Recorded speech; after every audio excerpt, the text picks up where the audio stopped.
Yo, yo, yo! Yo! Yes, yo! What's up, mga What katotpi? is up sa inyo mga katotpi? Again, magandang umaga, hapon, tanghali, gabi. Nasang parte ka man ng mundo nanonood. Yes, sir. Magandang araw sa'yo. So, ayun, Boss Lots, nung pag-uusapan natin today, mukhang gusto mo Trending naman na trending pahagingan to. yan, pre? Oo, pahagingan mo na agad, pre. Ito nga pala yung trending na, alam mo na, si Easy Si Trazona, paring, tsaka yung asawa niya, pre. Ito talaga yung hot topic dito eh. Yung si asawa paring niya, pre. Alvin. Si paring Alvin Aragon. Pre. Ng So, ano, bago natin simulan to, pre.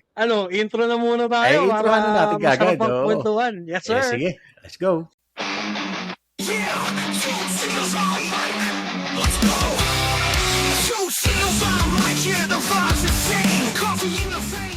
So, eto na. Yun. Eto na. Ay! Pre, bago natin tong pag-uusapan natin today. Meron lang akong gustong i-shout out ng isang matindi, pre. Palita ako may backstory din yan, pre. Pero sige, Pre, shout out muna natin sa. Shout out all the way from Davao. Ito si Ulysses, also known as Paring Olay. Yan. Shout out sa'yo at maraming salamat sa pag-subscribe, pakikinig mo sa amin dito sa The Opinionated Titos Podcast. Nakakarating na pala tayo ng Davao, ha? Oo, pre. At nakakatuwa to kasi siya parang friend siya nung office mate natin, pre. Ayan. Sige, may istorya yan na balita ko eh. Sige. Oo. Hindi, I mean, lang naman yun, parang nagkakwentuhan yata sila, tapos nabanggit niya na nakikinig siya sa atin, incidents, pre. No? Oo, nabanggit niya doon. Shoutout na rin natin si Yang. Yan, nakikinig din sa atin yan. So, para nagkakwentuhan sila ni Yang, sa kwento niya, nakikinig ako dito, sa podcast na ganyan. Tapos, nagulat siya na parang sabi ni Yang na, office mate ko yan, teammate ko pa yung isa dyan. So, parang nakakatawa lang, pre, small world. Tapos, pre, umabot tayo sa Davao.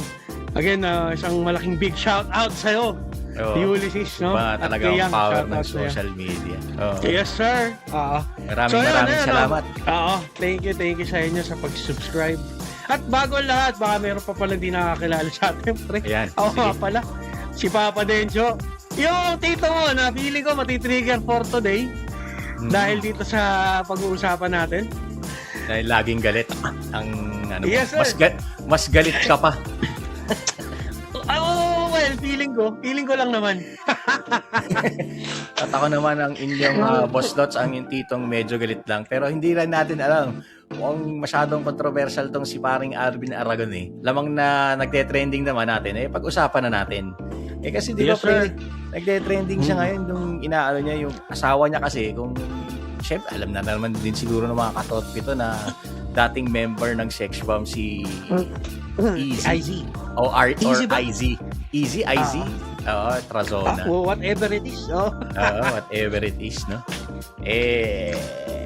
Pinagbabawalan daw dahil labag daw ito sa kanyang Diyos na labas daw yung mga maikling damit, labas yung mga cleavage or whatever.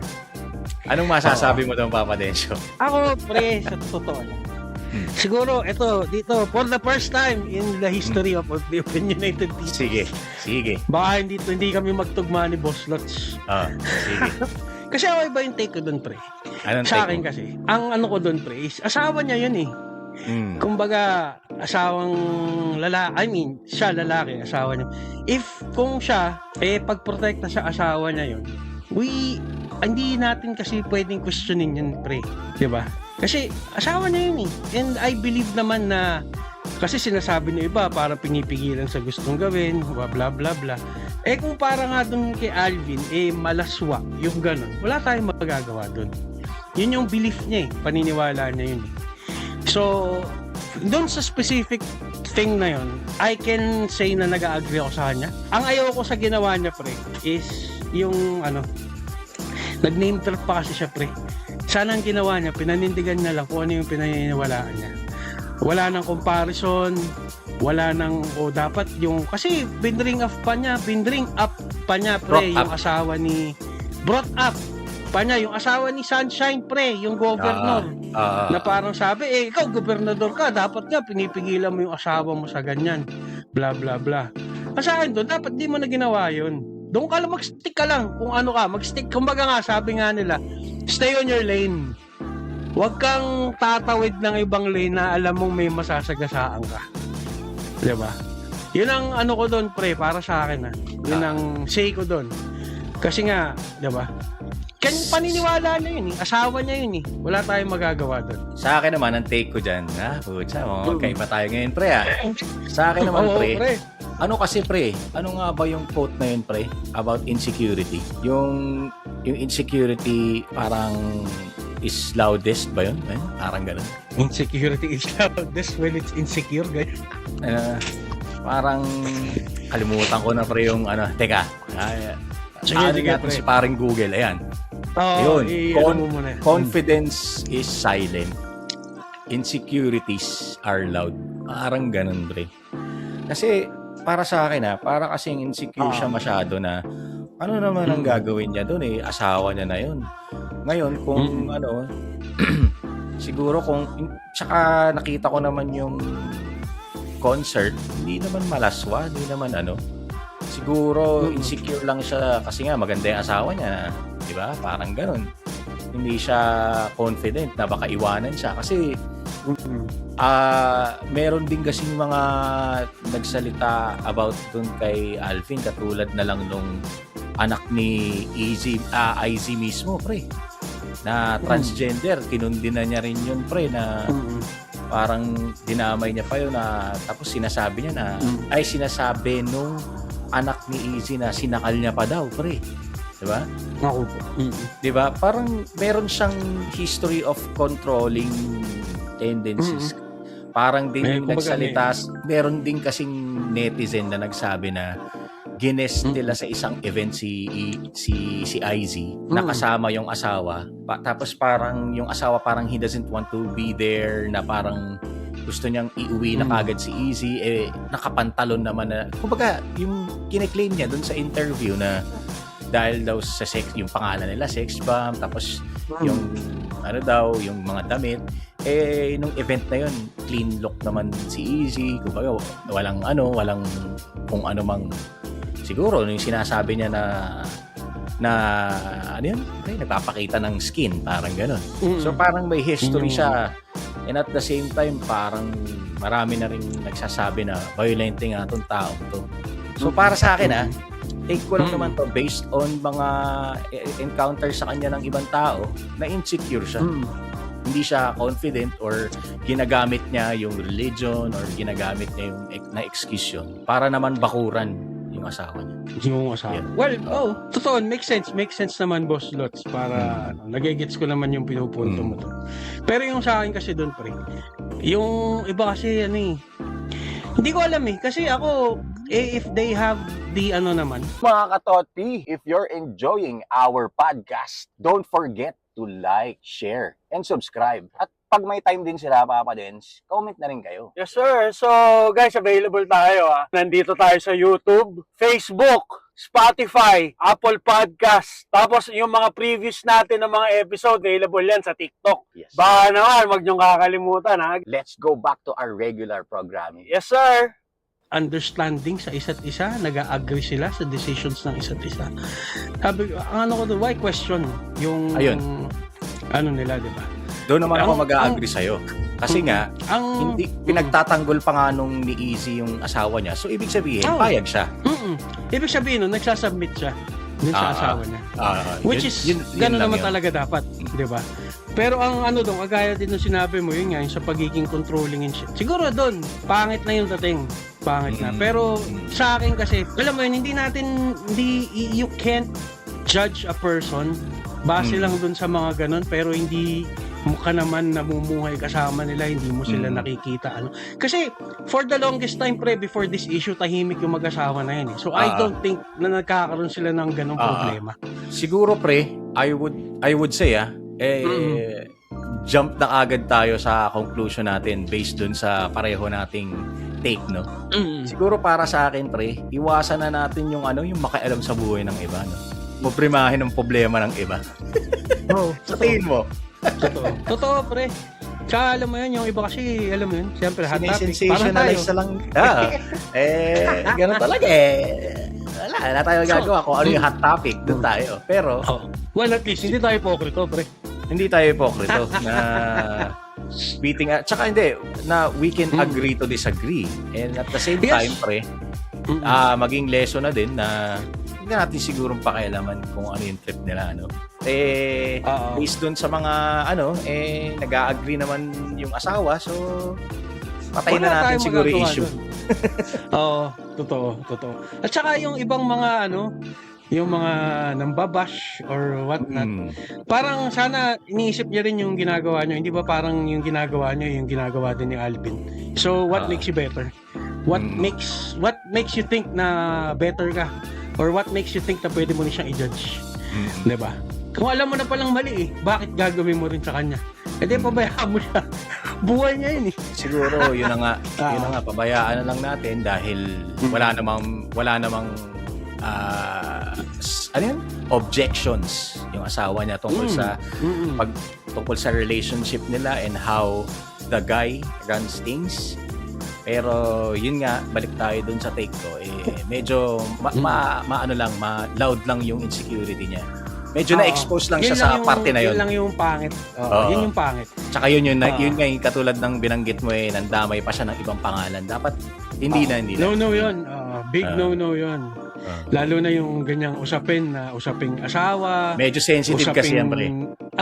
Usaping, alam mo na, ayaw natin pag-usapan pero babanggitin ko na. Usaping religion, diba? Hindi mo pwedeng sabihin na mali yung religion ng isang tao. Hindi mo pwedeng sabihin na mali yung pinaniniwalaan niya at ikaw yung tama. Hindi yun. Kasi at the end of the day, kami dito sa The Opinionated Titos, kahit ano pang religion mo, naniniwala kami na isang Diyos lang yung pinagdadasalan natin gabi-gabi, umaga, o kung kailan man yan. Tsaka kahit anong gender nga tayo dito baka kasi yung iba, akala nila tayo magalit tayo sa LGBTQ hindi. No? Hindi. Sabi ko nga, pre. Sige, go. Siguro, pre, you can call us nag-a-appreciate sa LGBTQ na old school. Pre, hindi yung ngayon. Ganun na lang. Let's put it at that. Pre, mapaluma o hindi, ang sa akin, pre, ano lang yan gawin mo yung gusto mo, pero wag mong ipilit yung gusto mo sa lahat. Mapabata ka o matanda. Ganun lang. Kasi nga, pre, karamihan nga ng nag-i-impose na lahat ng gusto nila, yung mga bago. Yung mga old school na, katulad nga nung nakwent yung last episode natin, panoorin nyo po. Nakalimutan ko na kung ano yung episode, pero yung kay Mama Rene tsaka kay Mama Rene Salud tsaka kay Ricky Reyes yan. Ricky Reyes, yes sir. Yun kasi yung mga old school, di ba? So, iba-ibang paniniwala, iba-ibang pero na out of topic na tayo dito. Hindi kasi yun nga, nabanggit din kasi ni Alvin yun, pre. Na yun nga, sabi mo, kinundi na yung anak na LGBT. Na sa akin, kung wala naman siyang maling ginagawa, pabayaan mo siya. Problema niya yung kung ano-ano na, di ba? Kesa naman, yun lang yun. Kesa naman yung mga ibang straight nga, pero napakasama naman na ugali, di ba? May mga ganun Totoo. Totoo. Sino tayo para man-judge ng tao? Tsaka kung religious talaga siya, pre, di ba? Sabi nga sa religion, sino ka para man-judge ng ibang tao? Parang those who have not sinned cast the first stone, di ba? Parang ganun. Totoo. Ang tanong, hindi ka ba nagkasala? Ayun. Natawa nga ako, pre, bigla ko lang naalala. Ewan ko ba't ko naalala to. Nakita mo yung video ni Alvin Aragon na kunwari nag-ES. Viral tayo in a trip. Pero alam na yung procedure. So, ewan ko lang aminado naman siya, pre. Hindi ko alam kung hanggang ngayon pero inamin naman niya na before talagang gumagamit siya, pre. Baka kaya Affected ang utak niya. Kaya ang thinking niya. Pwede. Oo. Naluto. Or baka talagang siguro may pagka narcissist siya Hindi natin masabi, pre. Pero yun nga, again, yung mga statement niya na yun, there are, may mga points naman siya doon na, I mean, siguro si Boss Lots din, we can agree. Pero yun nga, medyo mas marami yung sablay kasi. Siguro, yun na lang yung natin, yung take natin dito is, siguro, huwag na lang natin pakialaman, bahala na sila. Nagsasubmit naman yung asawa niya, so, okay, as long as, di ba, alam mo yun, as long as may pag-uusapan ng the opinion natin. Oo. Wala kumbaga, di ba? Sabi nga, naalala ko tuloy yung meme, pre. Anong meme? Dahil ka kay Alvin na yan, pre. Yung meme, yung picture ni Papa Jesus na nagulat, pre. Sabi niya, nananahimik ako dito, naging kasalanan ko, hindi na kompleto yung sex bomb. Nadamay pa siya, no? Oo, pre. Yun lang naman ang namin dito, mga katotpi, So, ayun, medyo mahaba na tayo. Ikaw, Boss Lots, baka may final thoughts ka pa bago tayo magpaalam sa mga viewers natin? Wala na, goods na yun. Gusto ko na lang pasalamatan lahat ng sumusuporta sa amin at patuloy na sumusuporta sa aming channel, sa aming YouTube channel, sa Facebook din. Maraming salamat sa inyo at naway patuloy nyo pang ma-entertain. Sabi mo nga, ikaw mo nga, Papa Denso, lagi nating sinasabi to. Wala man kayong natutunan. Pero sana, na-entertain namin kayo. Yan. Mga katotpi, naghihintay lang kami ng approval. Baka meron din kaming may upload na naging guest kami. Yan. Naghihintay lang kami ng approval. Kapag na-approve yun, abangan nyo yung mga katotpi. Masaya yun. That is about relationships within the office. Hindi yung relationship na jowa. Hindi. Pakikitungo. Sa kaopisina. Sa loob at labas. Sa boss. Yan. Maganda yun. Sana ma-aprobahan at pag na-aprobahan yun, isa yun sa maabangan yung episodes natin dito. So yun nga, ang mga katotpi, bago pa humaba ang lahat, kami magpapaalam muna sa inyo. Pero bago magpaalam, isang malaking shoutout pala kay Enteng Vlogs. Nakalimutan kong i-share pero share ko na lang yun. Mapanoorin niyo yung video niya. Kasi nagkaroon kami ng, alam mo yun, nasiraan kami. Nagka-aberya. Tinulungan na kami. Enteng Vlogs, ayan. Maraming salamat po sa pagtulong. Maraming salamat. So, again, mga katotpi, ako nga pala yung Papa Denso, yung tito mo, na laging galit na ngayon. Semi-nagalit lang naman. Kasi, alam mo yun. Medyo control. Parang medyo control. Tsaka medyo hindi maganda pakiramdam na. Inuubo-ubo pa tayo. At ako naman ng inyong Boss Lots, yung tito yung medyo galit lang. Pero hindi ako nagalit kasi ayun na nga, medyo malinaw naman . So again, maraming salamat po at hanggang sa susunod na aming video. Yes sir, paalam muna sa inyo.